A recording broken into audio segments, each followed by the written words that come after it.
Elevate your new week, fuel your success. SSM invites you to kickstart each weekday with our news update Between the Lines, featuring the week's top news and analysis and the most attention-grabbing lines, deciphering world events.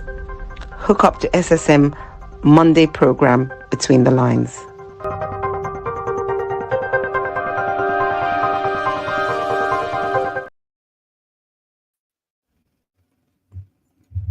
Yes, viewers, you're welcome. Between the Lines, Monday, the 20th of day of October, 2025. I'm here in the studio with my colleagues, my Godwin, we're in Milan, Italy, and I'm here with Lady Fiona Akano. Fiona, you're welcome Between the Lines this beautiful day, week starter. Good evening, everybody. You're welcome. Also joining us from London, UK is Dr. Olufemi Oba. Dr. Olufemi, welcome to Between the Lines. Good evening, my brother. Good evening, my dear sister Fiona. How are you? God bless you. Bless you as well. Thank you. I'm fine, thank you. You're all welcome, gentlemen, and lady. The beautiful week starts. This is the program. Viewers, you are tuned into Between the Lines, and it's our week starter. We say how we say it is we give our news update from the African diaspora standpoint. And today is Dr. Olufemi Fiona joining me for Between the Lines. All right, gentlemen. Let's begin with something that is trending right about now, and that is the Free Nnamdi Kanu protesters still standing strong, waxing strong. Today, it's been planned that today will be the day for the protests. Dr. Femi, are you following up that protest? Show-Ray, the activists plan to do this protest in Abuja, and it looks like it went on, even though at the point the security outfit came and tried to stop them. Tell us, what do you know, Dr. Femi? Yes, I saw the attempt of Toure to put himself back in the political limelight and also to put himself in the news again, using Free Nnamdi Kanu as a platform to launch himself. The overgrown student union leader turned activist, cum-failed politician, trying to use the Nnamdi Kanu saga to launch himself back into political limelight. I saw the shenanigans all running there. There's a law in Nigeria that says Nnamdi Kanu should defend himself, and he and his lawyers have refused to do that, despite the fact that the prosecution have closed their case. The defense refused to open their case. So that is up to them. They should ask them to open their case, the defense, and all this blocking the streets, running around the streets while his family is in America, is disturbing the peace in Nigeria, is not acceptable. Interesting. You said it from your own viewpoint, yeah, own opinion, but it's a protest, and people have the right to protest. But before we go on, before Fiona comes in, let's see clips of the protest while it happened this earlier today.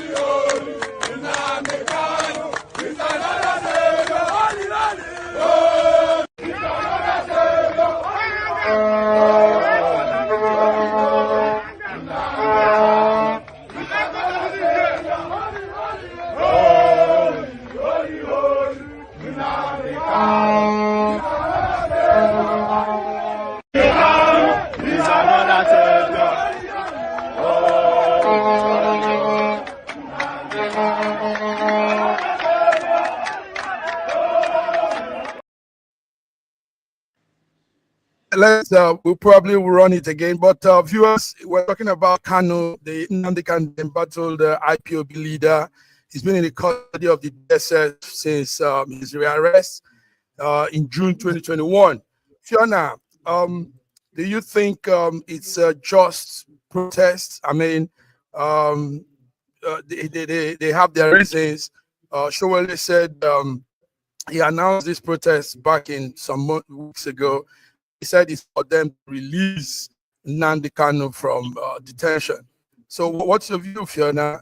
You think I think my view is a very generalized view. So I think it's any group of people or person's right to protest. So so as a viewpoint, if somebody chooses to protest, they choose to protest. I don't have anything for or against that. It makes no difference. It doesn't mean anything to me. Now, if you start to ask me about what opinions do I have about IPOB or IPOB and Nnamdi Kanu, that's a separate debate. So in terms of the protests, if that's what if that's what people want to do, then it's their right to protest. It's just unfortunate that when protests happen, things that affect the microeconomy are affected directly, and that's one of the difficult things. But other than that, I think that if your country's legislation permits you to protest, then protest you may. I don't think. I mean, there are no hold bar on protests wherever. Even though today police fired tear gas, arrested protesters, and did a lot. So, but Dr. Femi, so you don't see any reason for the protest? I mean, we had Nnamdi Kanu's situation is likened to the other man, Sunday Igboho, and Igboho wasn't held for this long. In fact, he walked free. Also had issues too related like this. So why don't you see Nnamdi probably being pardoned? And why don't you see so, Dr. Femi? I totally disagree with you. Nnamdi Kanu's case is not Igboho's case. One, Igboho did not get the support of the Yorubas he's claiming to be doing what he did for. And for that case, immediately he did that, he was immediately ostracized by the general Yoruba people. And therefore, at that time, it was termed in the bud. The problem with Nnamdi Kanu's case was because, listen, he has a right to declare whatever he wants to declare. For goodness sake, do you know how many people IPOB killed under the instruction of Nnamdi Kanu? I sent you a video earlier in the day. There were video of people being dismembered under the instruction of IPOB. I have videos of Nnamdi Kanu telling people to go and kill other people.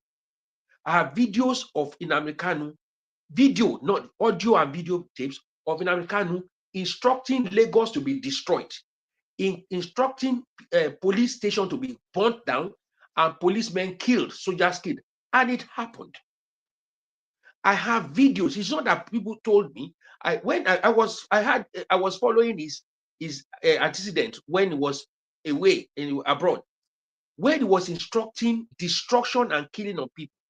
There were people that were killed on the street of the Dr. Femi, with the age, Dr. Femi, with the age of tech now, he can say those were not his. Forget about tech. Forget about tech. Forget about tech. Forget about tech. We're talking about something that happened about 6-7 years ago when tech was not this way. No, don't go about tech.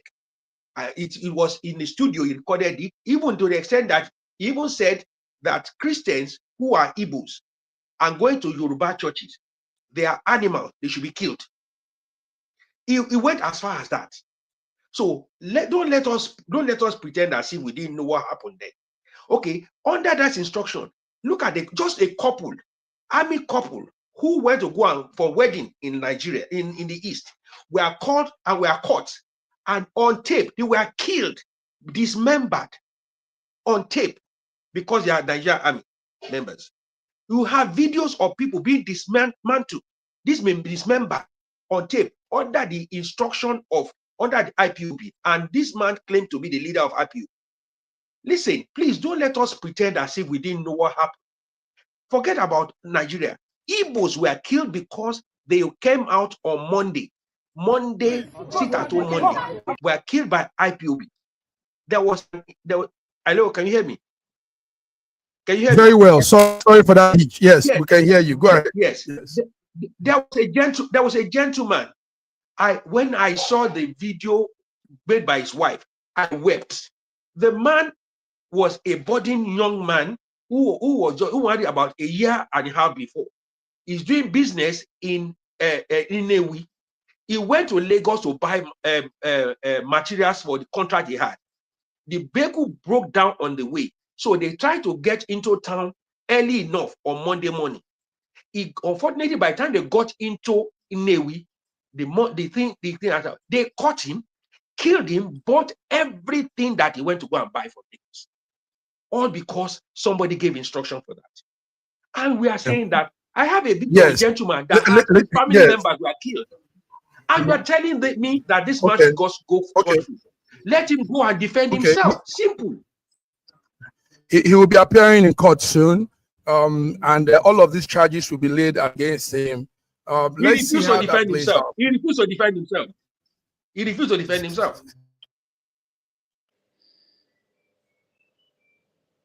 Viewers, today, Nnamdi Kanu protesters came out in Nnamdi Kanu protest in Abuja, and it was spearheaded by the Omoyele Sowore, an activist, a publisher of a website called Sahara Reporters. Fiona, moving on, do you think that, I'm not saying you know, but what do you think will happen? Will he be indicted? Will he walk free? Will he, what you, on your own opinion? I think that anybody that has done something wrong, any sort of crimes against humanity, I think they should be met with the full extent of the law. So that's just what I feel. So if you are charged with something and found guilty, then whatever the law says that should be, what your payment is, or that's what should happen. I mean, I don't really want to get into the politics of this particular discussion, because I don't think I'm an authority enough, and I don't think I know enough to speak to the actual situation. But whoever in the world, regardless of whoever they are, if they commit a crime, regardless of whether it's against humanity, a tribe, a group of people, whatever, then they should absolutely face the full extent of the law. That's just what it should be, regardless of wherever they're from. So I'm an ecumenical legislator. I just feel that if you do something wrong, you should do the time for your crime. I think that's just it. So regardless of who the person is, I don't really want to bring in any kind of tribal sentiment or anything like that into it, because really, if you do something wrong, then absolutely you should pay for it regardless. And if you're found not guilty, then you should be exonerated. That's it.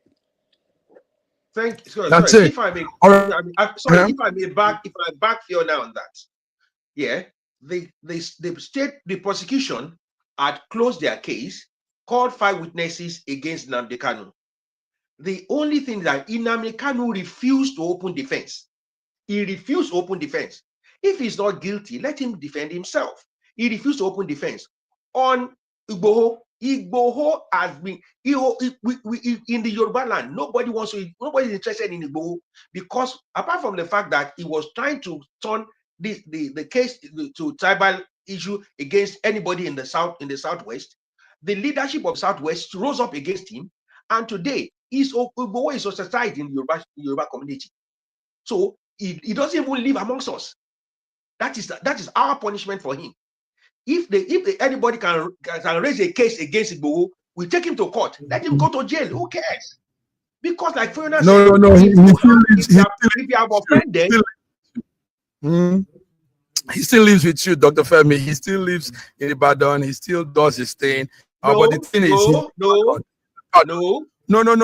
no. I have that. I have that. But let's not go into the politics of this. I have that. Igbo does not live in Ibadan. Please, Dr. Femi, because Fiona is here, something that probably she could relate with more. The next topic we want to talk about is during the weekend, we saw what happened as at yesterday night. Senator Ned Nwoko, the senator in Nigerian House, denied allegations of domestic violence that they say he made by that was made by the wife.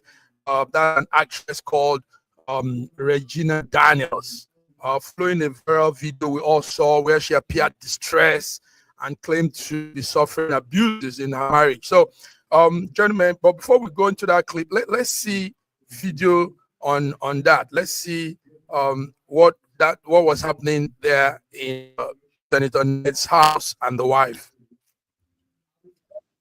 We are begging you, please. Please, ma. Calm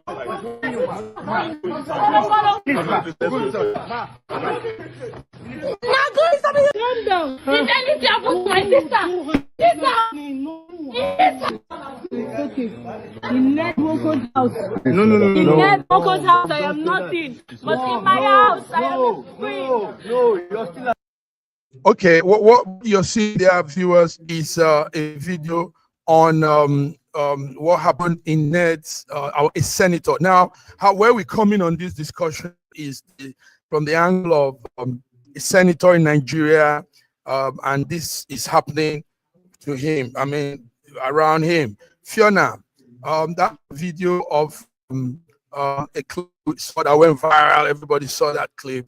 And Ned came out to say his own part, that he denies all allegations, but the clip shows something else. Fiona, what can you say about this? I think the first thing that we have to be very mindful of is the fact that it is an allegation, and the truth be told, this is a very dark, grainy video. We can't really see anything happen. We haven't seen anybody touching anybody. We don't know who's. So I think we've got to err on the side of caution before we cast any judgment on anybody. So that's the first thing I want to say. Now that Senator Chinedu Nwoko has come out and said that he hasn't done anything to her and everything. I mean, that's fine. If she has made a report, just like I said about Nnamdi Kanu, and it's what I will say about anybody who has done anything wrong. If they've done anything wrong, if there are any charges against him, because it's all about process, isn't it? Because I would be surprised that, I mean, in a civilized country, that a sitting senator would be accused of something like this, and there isn't any kind of uproar.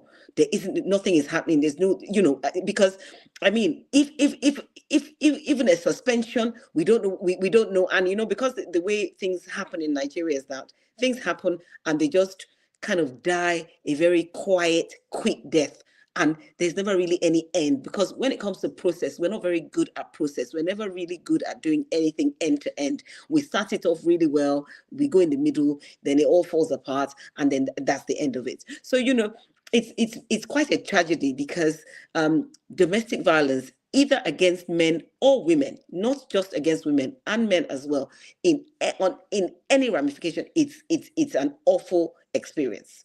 So, and I think one of the things is that we tend to highlight women's domestic violence and we don't talk about men's. But the truth about it is that any kind of domestic violence, one way or the other, is totally unacceptable. And then for a sitting senator to be embroiled in that sort of thing, I mean, at the end of the day, if his wife has gone to press charges and he has a case to answer, just like I said about anybody else, if you have a case to answer, you need to go and defend yourself.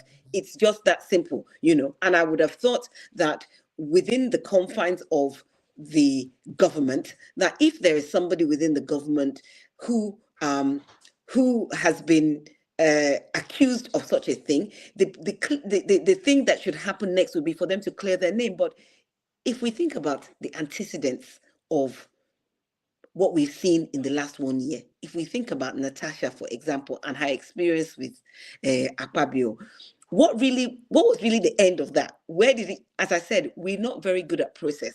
We're good at creating a big fuss in the beginning, and then somewhere in the whole thing, everything kind of just dies down and there's silence. And it's an uneasy silence because nobody really wants to say the truth. Once in a while, somebody will come up on social media and just say something, and then everybody will scurry away and the whole thing dies a death. You know, when you're living in a place where there's process, this thing will start off, there will be a middle, and there'll be an ending. In Nigeria, because process is something that we really struggle with across the board, whoever knows where, because this should really be, if as it's an allegation, nobody has said he's guilty. If this were to be true, that seat is not something that should be a done and dusted and closed book. But we know in Nigeria that all these people are allowed to perpetrate all sorts of things, and things just continue like that. You know. So for me, And sorry, Mac. okay, yeah, go ahead. And you say and things will continue like that. Yes. Dr. Fiona has said a lot here. What the senator said is the wife is always like this. Says her current battle, drugs and alcohol abuse is the root of that thing we saw. Even though Fiona says it's in the dark. But there's a clip. It's bright. You can see that there was commotion. You can see that, you know, there was somebody going off Mark, all there was around. commotion, but was he there? I mean, yes. Me, No. The story is walked away prior to this video, and he went out. Well, I didn't see him. So yeah.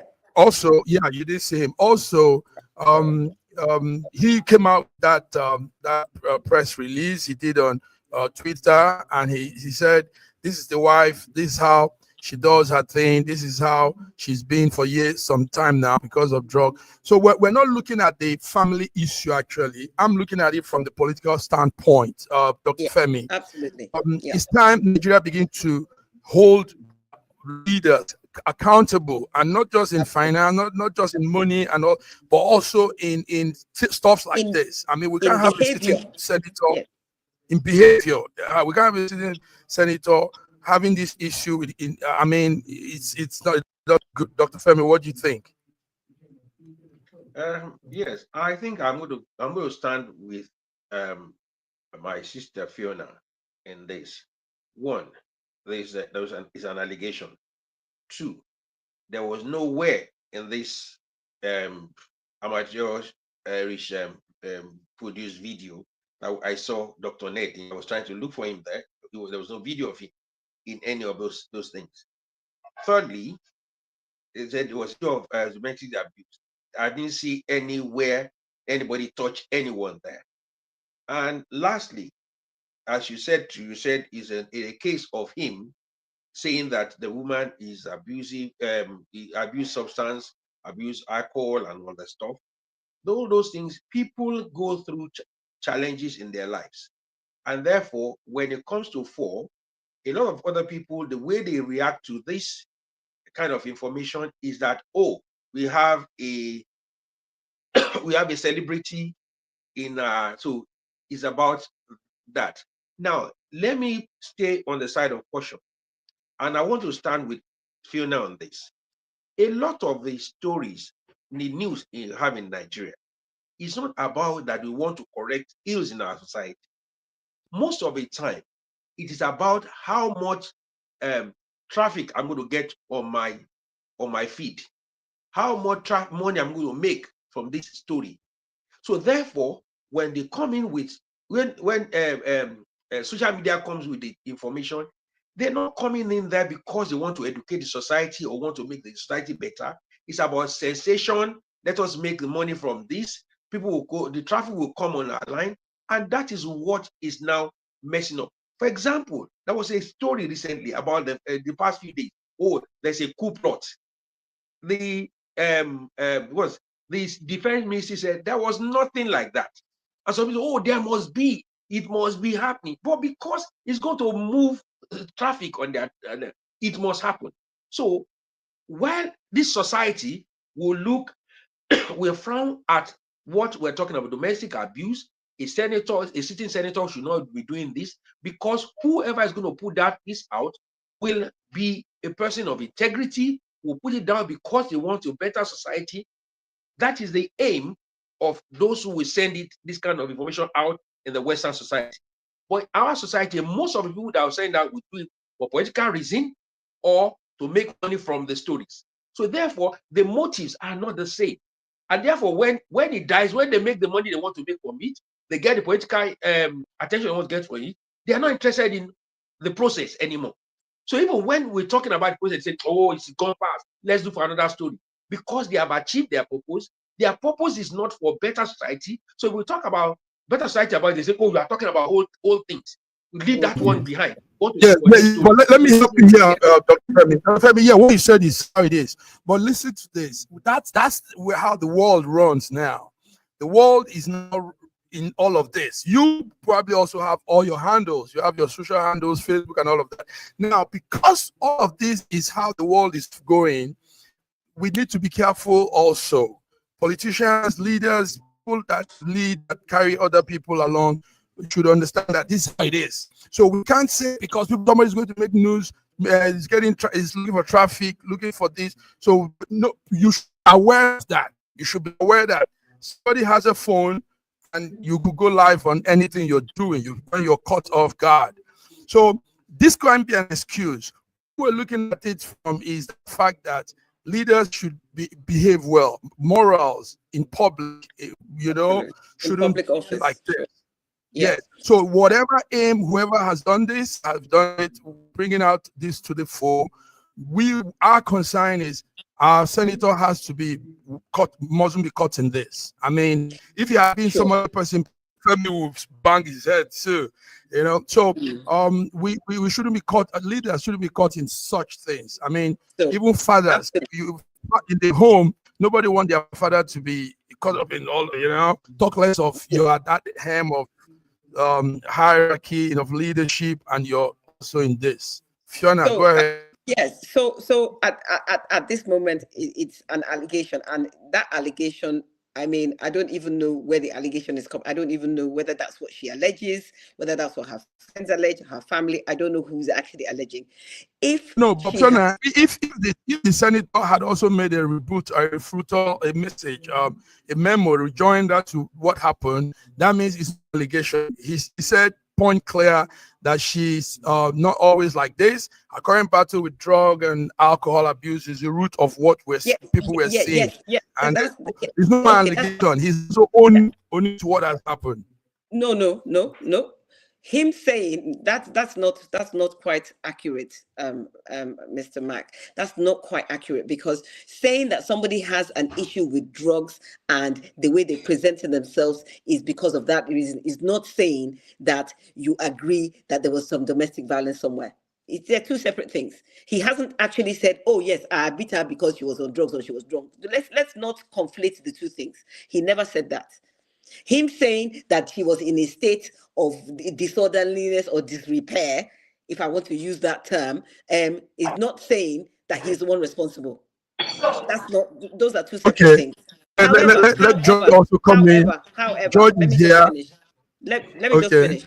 However, if she has gone and she has made a report, it is vital and imperative that if there is a report and there's an allegation that she has gone and reported and said this is what happened, that there should be a complete process from the start to the finish. It shouldn't just die a death. That's the issue. The core thing is that we can't have a sitting senator being accused of this sort of thing if he has been accused by her and it just fades away into the sunset. That's just all that I'm going to say about that. Thank you. Yes, that sounds logical too. But joining us from Toronto, Canada is George. George, can you hear us? It's good to see you. Yes, I can hear you loud and clear. Well, just want to shout out to Fiona and Dr. Olufemi. How are you? I hope all is going well with you guys.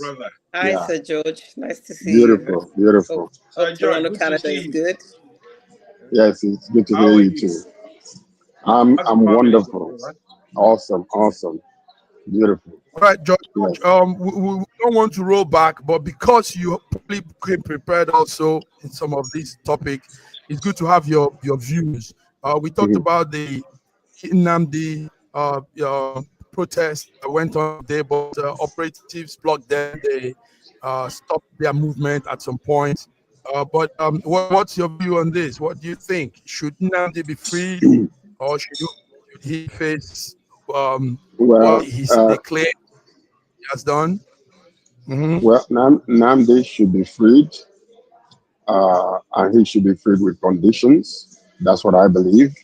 A lot of people are afraid, and many of I have said this before, that the reason why Namdi is still behind bars is not simply because of the government holding him back. There are some people from the southeast that are actually afraid of what he might say about them or call them to order. That's why they want him to be held back. But we know injustice anywhere is injustice everywhere. So what we are seeing is that the government is holding this guy illegally. Number one, when they picked him up illegally. They locked him up illegally and held him against the court order.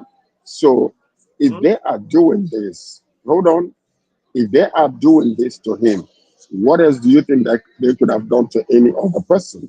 So this is really unacceptable and should not be allowed to happen. So Namdi should be free because the law mandates, the court order has already been given that he should be free. So No keep on holding him. Say that again. There is no court order releasing him. It has been vacated. Who vacated it and why? Why was it vacated and why was it? Okay, why was it vacated is the question. If the government is negotiating with terrorists, brandishing their guns all over. Hold on a second, my dear. Hold on a second. No. Number one, we are not saying that there was no just cause for him to have been picked up in the first place. The way he was picked up was illegal. And then being locked up for so long as it stands, it should not be, because the court, a justice department or the magistrate was saying that he ought to be set free. And then they went back and redid it. Let me ask you a question. Is it okay for Nnamdi to be held, still be held, after everything, when the Northerners are negotiating with terrorists, brandishing their guns with camouflage clothing? Is that okay? No, is that okay in your own estimation? That's a question, Dr. Olufemi. I want you to answer me. We are mixing two things together. You cannot what are you mixing? mix. You cannot say because you eat ogbono with amala, therefore you are not to now eat ogbono with sand. They are two different things. My brother, let me start with where you come from, where you started from.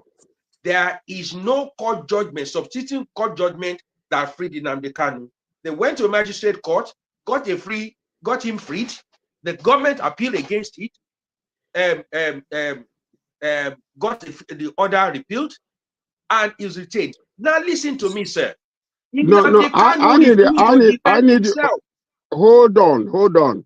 What you are seeing here is nothing but injustice in Nigeria. It is injustice. You need to really understand what is going on here, because now you are maybe from the side of the country where you are from, you will not see it that way.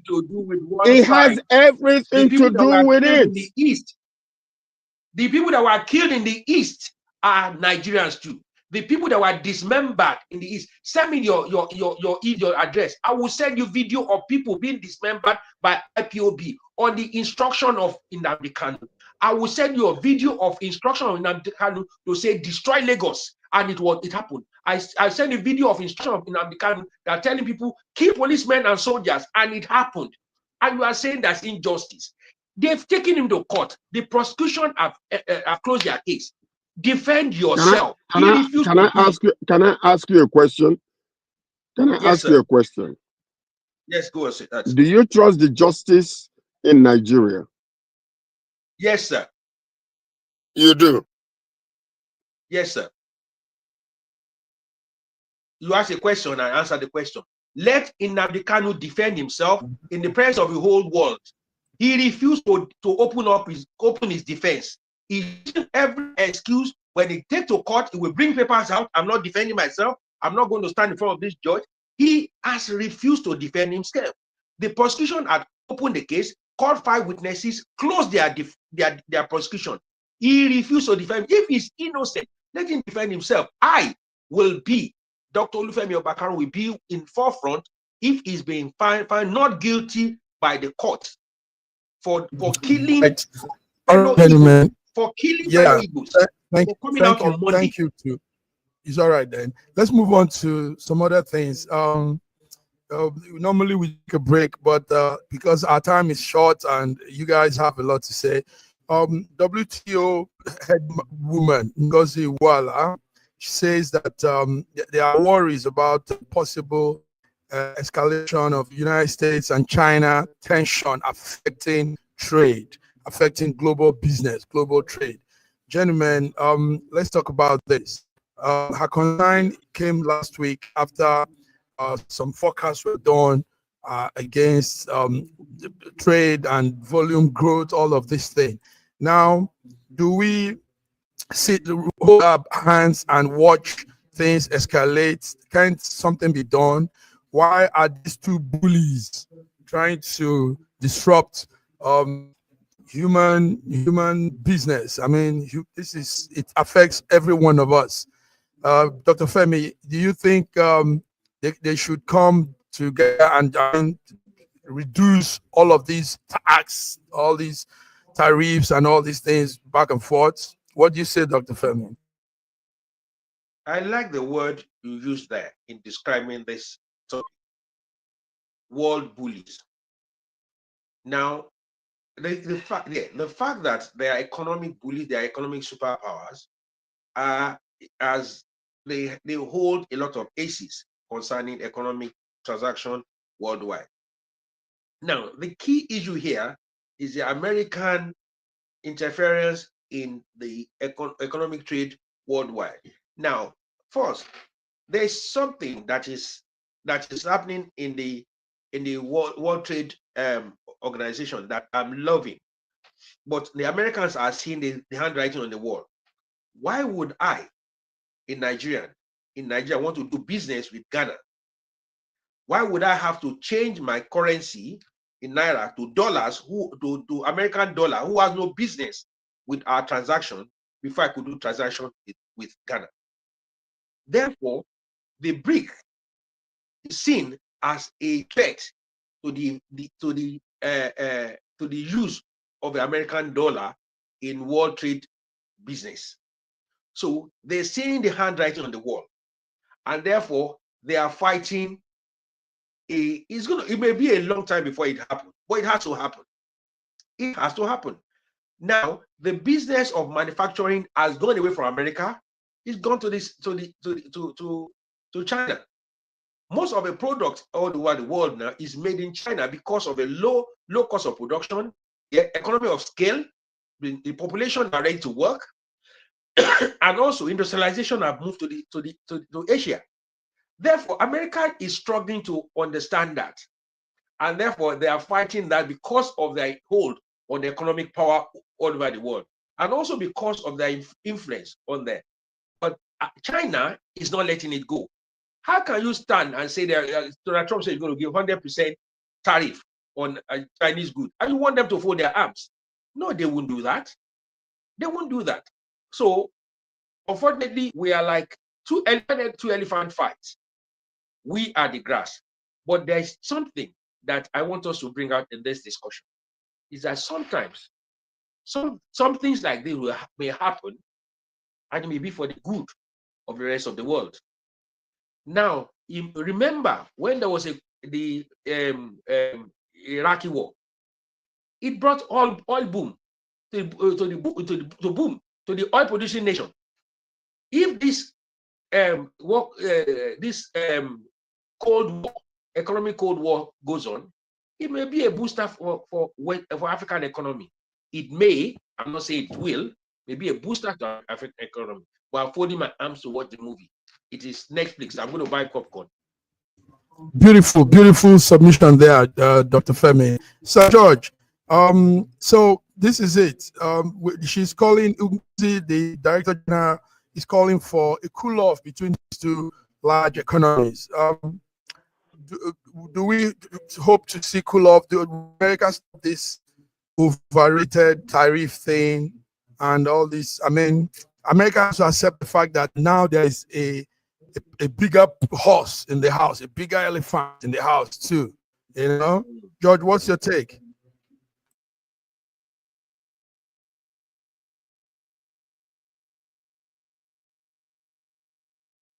You're muted, George. Yeah, George, we're losing George there. George can hear us. George, you're He's muted. He's muted. Yes. Okay. All right, Dr. Femi, you did it well. Now, what we hope to see is some more good in global trade and all of that. Dr. Femi, let's wrap it up. I think George's network is off. Let's wrap it up with the Kenyan, you call him the Kenyan democracy man, the man that I think he was the one that even brought about Kenya's independence. And he was also a strong political figure. We're talking of Raila Odinga.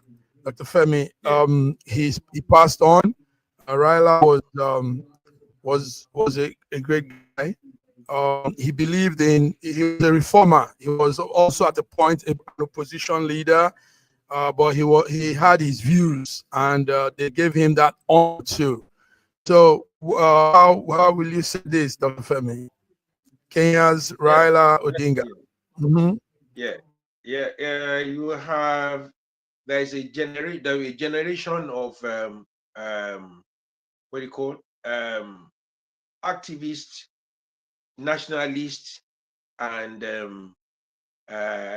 humanists who are gradually, their generation is already dying off. One of them is Dr. Raila Odinga.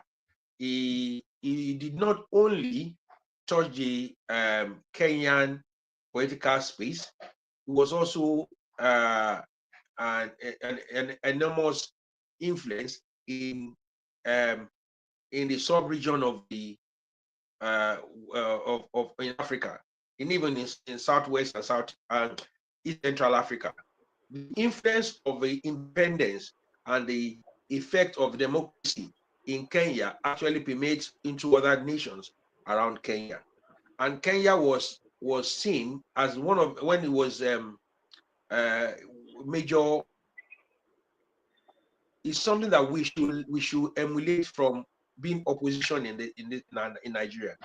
He did not see, for once, he did not see Kenya from the scope of Kenya must not progress.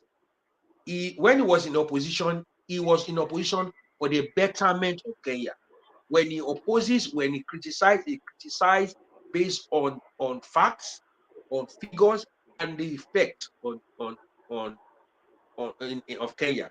So therefore, when such people pass on, it is a loss not to Kenya, but a loss to the sub-region, or a loss to Africa. So I just pray for the repose of his soul. And thank you very much. Yes. Sir George, can you hear us now? We know you're driving. Yes, I can hear you now. I can hear you now. Yes, it's on Raila Odinga, the Kenyan democracy reformer, the opposition leader one time. He's been laid to rest. They gave him full military honor, 17 gun salutes, and he's been buried next to his father in Kenya. Now, also, I want to look at it from somewhere. Femi, I know you're going to come on me now. This man died in his country home. Even though he was sick, he never came to Europe for health care. Now, that's a small kind of example. I mean, most times our leaders die abroad. These are leaders, and they are dying abroad. And these were men that at a point in time, power to create. You said last time, we have the health care, but we need to do more. but they all die here. They all die. Most of our politicians, our former leaders, all died abroad. Now, when will this stop? When will they be able to, I mean, stay home, get the treatment home, and if they die there, because that also adds to a cost on us. We pay for the bodies to be brought back home. I mean, last time it was Buhari. Sir George, tell us, what do you say before Femi speaks? Well, anyway, listen to this. We speak truth to power, and that's one thing that we need to understand. Number one, enough resources and money has been spent on trying to upgrade our medical facilities for our leaders, of which the money being spent is not being utilized. When most of our leaders, when they sneeze, they run to Europe, they run to other countries to get their medical treatment, which is actually, it's our tax money that is being used. Now, I know that a lot of money was actually, set aside to improve the medical facilities for the government and mostly for the president, the presidency. So that being the case, it is time for us to understand, unless pressure is put on these people, most of the time they go to London, most of the doctors that are treating them, they are Nigerians. The doctors that are treating them, they are Nigerians. Nigeria is so intelligent, and most of our doctors are so good that given the proper equipment and facilities in our country, they don't need to travel outside. So these are the things we need to understand. And many times it's always been them and us, as if it's not our money that they're spending, as if it's not the taxpayers' money that they're spending. And then we come to this authoritarian type of government whereby, when you say something like that, they come after you. So it's about time for us to improve the medical facilities in Nigeria, because in the 80s or in the 70s, we used to see people come from India to Nigeria to get treated. And now, because of lack of maintenance, we don't have maintenance culture. Most of these facilities are nothing, they're nothing to sneeze home about. So I think it is about time for us to do so. Dr. Femi. Yes, Dr. Femi. That's what we're bringing the story to that angle. We're actually talking about the Kenyan of democracy figure, Raila, that died.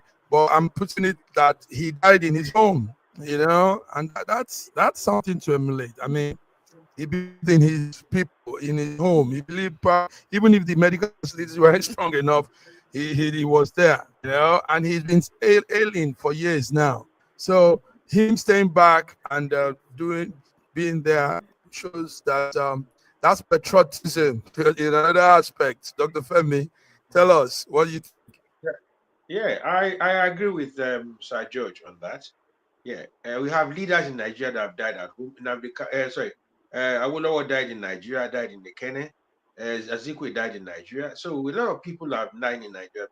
A generation of Nigerians who are brought to for treatment is not something that's over. Professor Oshibadu had a surgery during while in government. He did it in Lagos. So we shouldn't be looking at all those ones that didn't do that. Didn't do well when they're in office, went abroad for treatment. We shouldn't be looking at that alone. We look at those who actually did well as well. So Professor Ashiba was vice president. He did a surgery and did it in Lagos. The landscape of healthcare facility in Nigeria is changing. We are not there yet. Like I said the last time, the need for more investment in this. Now, I will have to say this. Upon the investment, we need to change our mindset as well. It's a state of mindset. Like Sir George said, the doctors that will treat you in America or in Nigeria, in UK here, are mostly Nigerians. Sometimes the mindset is that, if I don't get to get treatment in America, in France, or in Germany, or in UK, I may not get well. Meanwhile, the people that are going to treat you are fellow Nigerians. So it's also a mindset. I have to go abroad for treatment. Some of these facilities are available in Nigeria if properly managed. And lastly, our maintenance culture is terrible. Forget about government alone. We, the people of Nigeria, have a terrible maintenance culture. It is not my money. It is government money. It is government hospital, not at my hospital. And that is what one thing. If you come to NHS here, you spoil something, you do something nasty in NHS here, the people will rise up against you because their taxpayers' money that is being wasted or being messed up. So people will rise up against you, right? Why they're in NHS? But in Nigeria, it is not my money. It is government money, so it doesn't really matter. So the mindset needs to change. Government, the people, even the common man needs to rise up with that. So I Powerful. agree with Sir George. Thank you. Powerful. Sir George, thank you for that. You brought more light into this. Gentlemen, I don't want to take your time. You guys it's been a good one also today. But before we go, the news from Bolivia. Last time we were talking about Bolivia, that South American country. They finally elected a center-right Christian president, Rodrigo Paz. Rodrigo Paz has been elected in Bolivia. And this ends 2 years of a governance that we call the socialism style of government in Bolivia. So we hope to see some change. We hope to see lives get better economically, people's welfare changes, and all of that. Gentlemen, do you have anything to say? If not, we give our final words, small final words for today, and leave. George, what do you have for today's word? As you follow the protests, you follow all of these events, what's your final take? Well, my final take is always the same repetitive take that I've always had. Let there be peace in our country, and let there be peace around the world. And I'm praying for, the leader of my country, Tinubu, that God will continue to grant him the wisdom and the fortitude and the strength and the health, that he will make the right decisions that will affect us positively, affect our welfare, and bring our nation where it's supposed to be. That is my prayer. I pray for United States of America and for Canada also, that all these countries, the leaders, if leaders are not in line with God's will, let them be removed and be replaced. But I pray that God will grant our president and his wife and family safety and strength and wisdom to govern our people well. And that's my final take on this. President Tinubu, I bless you in the name of Jesus. Thank you. Thank you. All right. Yeah, Dr. Femi. Yes, let's hear you. I start with Sir George on this. Yeah. The Bible says you pray for the peace of Jerusalem. That's Jerusalem is Nigeria. So we pray for Nigeria. We bless Nigeria. Nigeria will be better. Nigeria will be great. The leadership say pray for the hearts of the kings. So and the king and the leaders, it means the leaders of our nation. The leaders are going to do right by God's grace. That they didn't get there by error. It is because God wants them to be there. No leader get there by error. One way or the other is because God wants them to be there. And apart from that, talking about Nigeria, I want to congratulate Morocco. Morocco won the World Cup, under 20 World Cup yesterday in Chile. That's the first African country to do that, to win the under 20 World Cup. And they beat Argentina. Argentina has won it 7 times. And that's the first time Argentina is going to be losing the final of the under 20 World Cup. So Morocco did us very, very proud yesterday. So I'm an African and I'm rooting for Morocco. Shout out to Morocco. Morocco! Morocco. All right, gentlemen. Green, white, green. Pay attention to Morocco. We won that cup in Nigeria. Green, white, green Eagles. Pay attention. We won that cup in our country. I'm with you, Sir George. All right, guys. Sir George is very patriotic, very, very strong one. His passion for Nigeria is very deep. Dr. Femi, take note. That's your man there. All right, beautiful week starter news updates. We talked about everything virtually that has some lines to look at. Let's continue watching the protest, Sir George.